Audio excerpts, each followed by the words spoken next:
Hi everybody, this is Diana from sweetysalado, and in this video we're gonna make a delicious rice with carrots and peas, which is super easy to make and a perfect side dish that you can serve with any of your meals.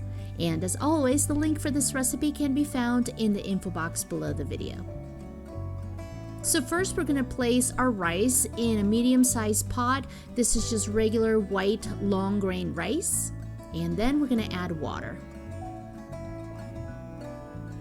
To this, we're gonna add a shredded carrot, and we're also gonna add peas, and this is mainly to give it more color.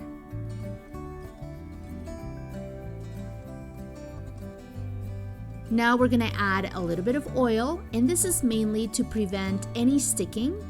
And we're also gonna season with salt and pepper to taste, and feel free to add onion and garlic if you want, or even use chicken stock instead of water to cook the rice.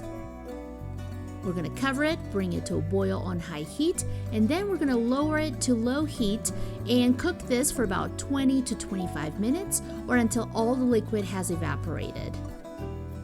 And once we see these tiny little holes in the rice, it's because all the water has evaporated and the rice is cooked.